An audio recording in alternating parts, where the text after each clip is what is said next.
आज का टॉपिक है इलेक्ट्रोकेमिस्ट्री सेकंड। ठीक है, तो ये है आपका यूनिट 6 के अंदर इलेक्ट्रोकेमिस्ट्री सेकंड। इलेक्ट्रोकेमिस्ट्री फर्स्ट में हमने क्या देखा था, मेनली आयंस का माइग्रेशन।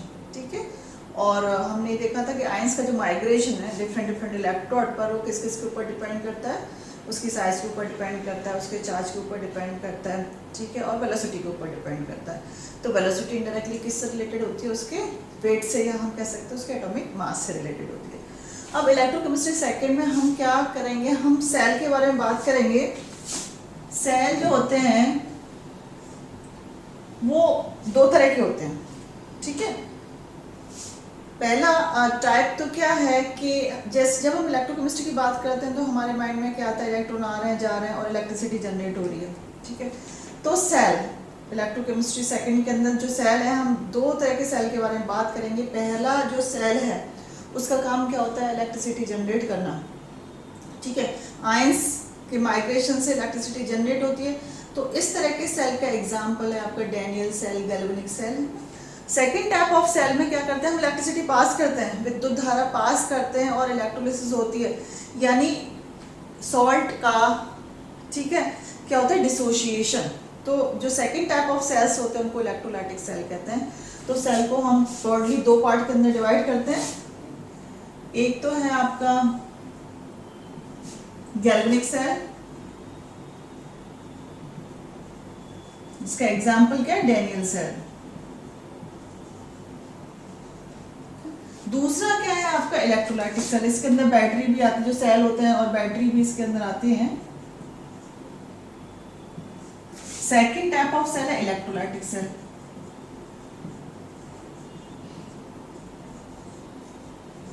ठीक है, इसके एग्जाम्पल क्या है, जिसमें जो डिसोसिएशन ऑफ इलेक्ट्रोलिसिस ऑफ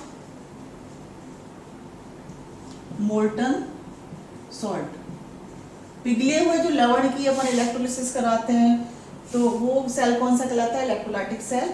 और दूसरा हम क्या कह सकते हैं, इलेक्ट्रोलिसिस ऑफ वाटर। और जो पानी की इलेक्ट्रोलिसिस करा रहे हैं तो वो, इसमें हम क्या करते हैं, इलेक्ट्रिसिटी, अब आप देखिए इसमें क्या होता है, विद्युत धारा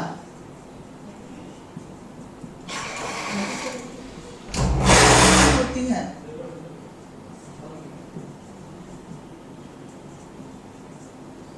इसके अंदर क्या, विद्युत धारा उत्पन्न होती है। ठीक है, यानी ये किसके काम में आता है, इलेक्ट्रिसिटी जनरेट करने के काम आता है।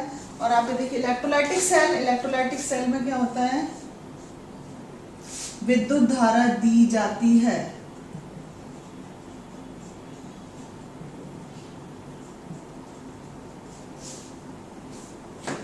आई बात समझ में। इसमें क्या होगा, जनरेट होती है इलेक्ट्रिसिटी, इसमें हम इलेक्ट्रिसिटी देते हैं तब जाके जो मोल्टन सॉल्ट है या वाटर है, ठीक, उसकी इलेक्ट्रोलिसिस होती है और आयंस जनरेट होते हैं। तो हम सबसे पहले बात करेंगे गैल्वेनिक सेल की, जिसमें एग्जांपल लेते हैं डैनियल सेल का।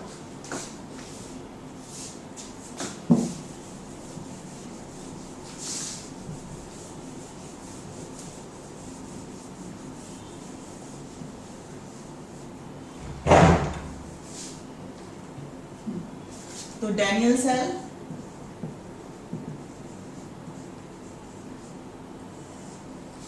डैनियल सेल के अंदर क्या क्या होता है, हम डैनियल सेल को बनाने की कोशिश कर रहे हैं यहाँ पर। डैनियल सेल दो तरह के चैम्बर्स का बना हुआ रहता है, दो तरह के कंपार्टमेंट का बना हुआ रहता है।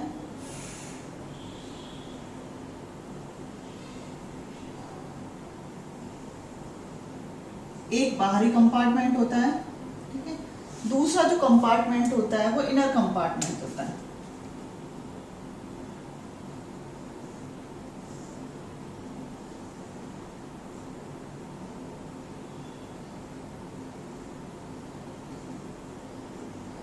इनर कंपार्टमेंट कैसा होता है, पोरस।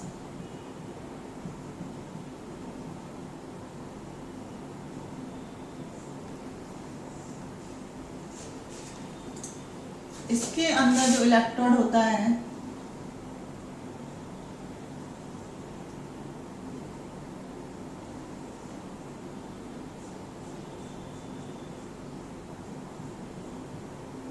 ठीक है, ये इलेक्ट्रोड किसका है? कॉपर का। यहाँ जो इलेक्ट्रोड है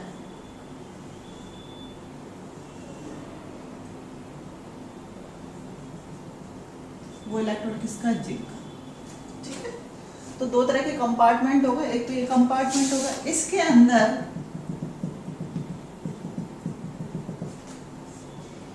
ZnSO4 का सॉल्यूशन बना हुआ रहता है। ठीक है, माना कि इसकी कंसंट्रेशन कितनी है? 1 m। जो सेकंड चैम्बर है, सेकंड चैम्बर के अंदर क्या भरा हुआ रहता है?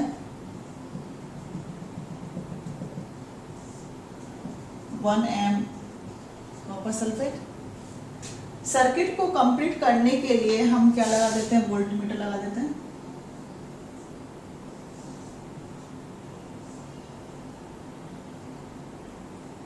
ये क्या लगा? वोल्टमीटर।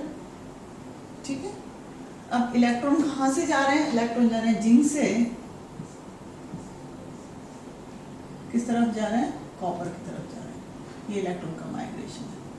ठीक है, अब आप सिंपल पहले आप इसको समझें। इसके अंदर दो चैम्बर है, या हम कह सकते हैं एक चैम्बर बड़ा है।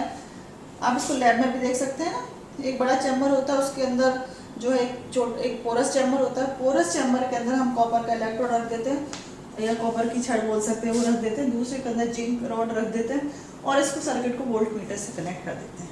ठीक है, जैसे ही सर्किट कंप्लीट होता है सेल रिएक्शन स्टार्ट हो जाती है। क्या क्या रिएक्शन होती है? हम आप देखिए, जिंक जो है ना, जिंक धीरे धीरे क्या करता है? घुलना चालू कर देता है। ठीक है, तो जिंक का क्या हुआ? जिंक से क्या बना? Zn2+ और इलेक्ट्रॉन जनरेट हो रहा है। ठीक है, तो ये जो जिंक है यहाँ किस तरह से एक्ट कर रहा है? यहाँ पर एनोड की तरह। बात समझ में आ रही है? ये Zn2+ आयन कहाँ जाएंगे? सॉल्यूशन के अंदर। मैं Zn2+ प्लस SO4 2 तो पहले ही से, और जो है घुल घुल के क्या जा रहा है? यहाँ से निकल के क्या जा रहा है? Zn2+ ion. ठीक है, अब जो इलेक्ट्रॉन है ना, इलेक्ट्रॉन जो जनरेट हो रहे हैं वो यहाँ से होते हुए, सर्किट से होते हुए इलेक्ट्रोड के थ्रू सॉल्यूशन में जा रहा है। सॉल्यूशन के अंदर क्या है? यहाँ पर Cu2+ और SO4 2 आयन है। ठीक है, Cu2+ क्या करेगा? ये जो इलेक्ट्रॉन है इनको ले लेगा और Cu सॉलिड के अंदर कन्वर्ट हो जाएगा। ये Cu2+ कहाँ से आए? सॉल्यूशन से आए, विलयन से आए।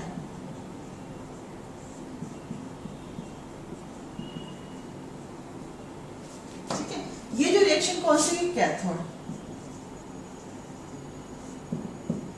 अगर हम खाली एनोड रिएक्शन के बारे में बात करें या खाली कैथोड के बारे में बात करें, तो ये जो खाली रिएक्शंस हैं इनको क्या बोलते हैं? Half cell reactions.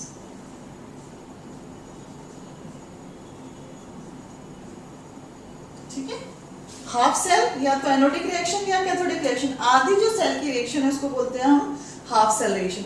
तो कंप्लीट सेल रिएक्शन क्या होगी? Complete cell reaction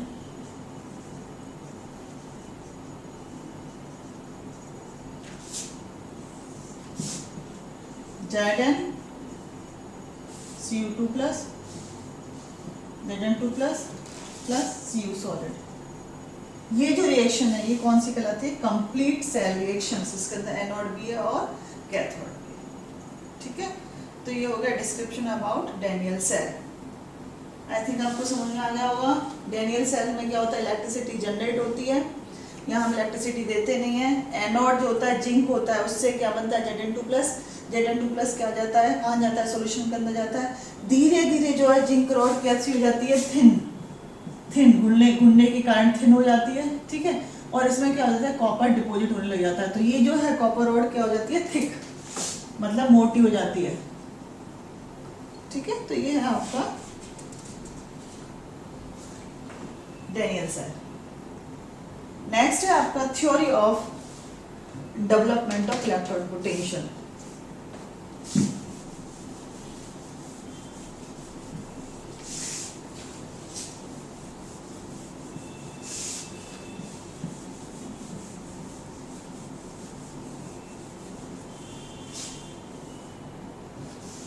Next topic is theory of development of electrode potential.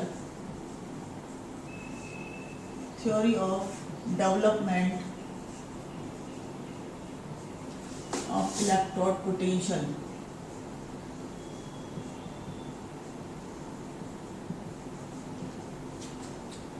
विद्युत विभव का उत्पन्न होना, ठीक है, इसमें क्या कहेंगे अपन, विद्युत विभव का उत्पन्न होना, ठीक है। आप इसको समझने की कोशिश करें, कैसे इलेक्ट्रोड पोटेंशियल जनरेट होता है, क्या होता है इलेक्ट्रोड पोटेंशियल। हम एग्जांपल लेते हैं सिंपल एनोडिक रिएक्शंस का। सेल के अंदर क्या होता है, ठीक है, सेल के अंदर जो धातु है, क्लियर, जो मेटल है, उसका काम क्या होता है, Mn++ एन इलेक्ट्रॉन, ठीक है। अभी हम क्या मानते हैं कि ये, इसको बाद में पढ़ोगे ईएमएफ के बेसिस पे हम इसको रिवर्स भी कर सकते हैं रिएक्शन को। शुरुआत में हम मानते हैं कि ये जो है कैसे एक्ट कर रहा है, एनोड की तरफ कार्य कर रहा है, ठीक है। क्या हो रहा है, एनोड जो मेटल है वो Mn+ दे रहा है और एन इलेक्ट्रॉन दे रहा है। अब आप इमेजिन करो, ठीक है, ये है आपकी जिंक रॉड या मेटल लेयर। अब इसने क्या दिया, Mn+,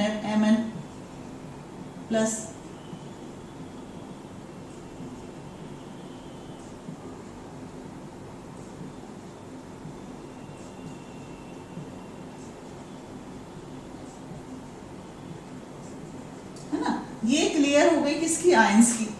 अब Mn जरूरी नहीं है, Mn+ का मतलब क्या होता है, जिंक से Zn2+ भी बन सकता है, तो ये Zn2+ भी हो सकता है, सिल्वर भी हो सकता है, जो भी वन मेटल है कोई भी हो सकता है, कॉपर भी हो सकता है, कोई भी हो सकता है। तो अब देखिए, हम मैंने यहाँ एनोड, मैंने खाली एनोड लिखा है, यानी कि मैं किसके बारे में बात कर रही हूँ, only we are talking about half cell. पूरे सेल के बारे में कहीं बात नहीं कर रही हूँ, बस मैं इतनी सी बात बता रही हूँ कि मेटल किस में कन्वर्ट हुआ, मेटल आयन और इलेक्ट्रॉन। अब ये इलेक्ट्रॉन तो कहीं भागेंगे नहीं, इनको तो वायर चाहिए। अब इलेक्ट्रॉन कहाँ डिपोजिट हो रहे हैं, सरफेस के ऊपर डिपोजिट हो गए, ठीक है। एक टाइम के बाद दोनों के बीच में क्या एस्टैब्लिश हो जाता है, इक्विलिब्रियम।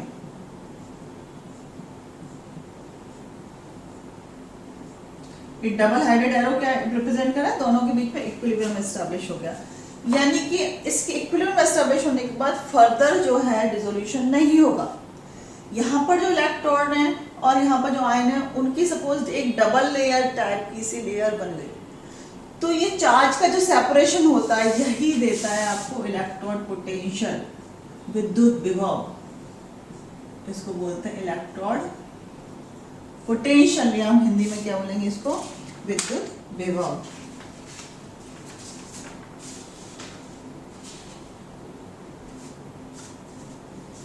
ठीक है, तो क्या कहेंगे, जब इलेक्ट्रोड या मेटल आयन देता है, ठीक है, धीरे धीरे क्या होता है कि संतृप्त अवस्था, सैचुरेशन अवस्था आ जाती है और इतने इलेक्ट्रॉन डिपॉजिट हो जाते हैं सरफेस के ऊपर कि वो फर्दर आयोनाइजेशन को रोक देते हैं। उस केस में क्या होता है, दोनों के बीच में इक्विलिब्रियम एस्टैब्लिश हो जाती है। वो सिचुएशन क्या कहलाती है, इलेक्ट्रोड पोटेंशियल की, ठीक है, यानी जो चार्ज का सेपरेशन हो गया इलेक्ट्रोड पर, this is called electrode potential, ठीक है। तो आप लिख सकते हैं, when metal rod is dipped in solution of one of its salt, the potential difference is developed depend upon the osmotic pressure of solution and on the solution pressure। अब ये आप पढ़ेंगे क्या थ्योरी है इलेक्ट्रोड पोटेंशियल डेवलप होने की, तो इसको अपन दो पार्ट के अंदर डिस्कस करेंगे। एक तो हमने दो टर्म नई यहाँ पे यूज में ली है, एक है आपका जो सॉल्यूशन प्रेशर, ठीक है, ये दो टर्म नई है, सॉल्यूशन प्रेशर। सॉल्यूशन प्रेशर यानी विलयन दाब, ठीक है। विलयन दाब हम किसको कह रहे हैं, सॉल्यूशन प्रेशर किसको कह रहे हैं, जब मेटल इलेक्ट्रॉन दे रहा है, ठीक है, इसको हम क्या बोले, मेटल के इलेक्ट्रॉन देने की जो पावर है इसको हम बोल रहे हैं सॉल्यूशन प्रेशर। कहीं सॉल्यूशन से रिलेटेड नहीं है, मेटल जो आयन दे रहा है और इलेक्ट्रॉन दे रहा है, यानी मेटल की आयनाइजेशन होने की पावर है, इसको हम क्या बोल रहे हैं, सॉल्यूशन प्रेशर। दूसरा होता है ऑस्मोटिक प्रेशर, जिसको बोलते हैं परासरण दाब। ये किसकी वजह से, ये जो विलयन है सॉल्यूशन का जो प्रेशर है, जिसकी वजह से आयन का माइग्रेशन हो रहा है, इसको हम बोल रहे हैं पराशरण दाब। अब ये theory of development of electrode potential क्या कह रही है, आप इसको सुनिए, इसको डबल लेयर को आप तो आप हम ऐसे ही रहने देते हैं।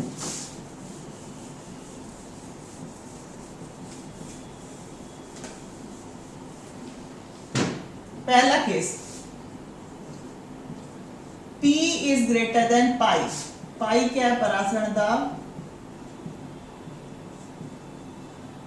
Osmotic pressure, and this is P is the solution pressure. Solution pressure किससे रिलेटेड होता है, इलेक्ट्रोड्स। तो पहली सिचुएशन, जब सॉल्यूशन प्रेशर ज्यादा है परासरण दाब से, ठीक है, solution pressure is greater then osmotic pressure, उस केस में क्या होगा, आयोनाइजेशन होगा, ठीक है। और जो इलेक्ट्रोड है, इलेक्ट्रोड के ऊपर क्या हो जाएगा, नेगेटिव चार्ज डेवलप हो जाएगा। So in this case, ionization occur and metal develop negative charge। इस स्थिति में जब P ग्रेटर होगा पाई से, उस स्थिति में आयोनाइजेशन होगा और मेटल के ऊपर क्या आ जाएगा, नेगेटिव चार्ज आ जाएगा। सेकेंड केस,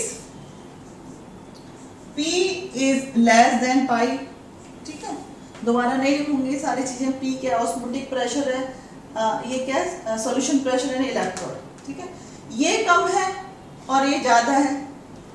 उस केस में क्या होगा, in this case metal electrode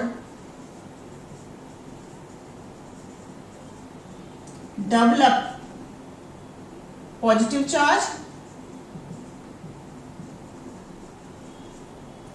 and solution have negative charge। बात समझ में आई, मेटल का जो इलेक्ट्रोड है उसका तो पॉजिटिव चार्ज हो जाएगा और जो सॉल्यूशन है उसका हो जाएगा नेगेटिव चार्ज। इसको मैं ड्रॉ करने की कोशिश करती हूँ यहाँ पर।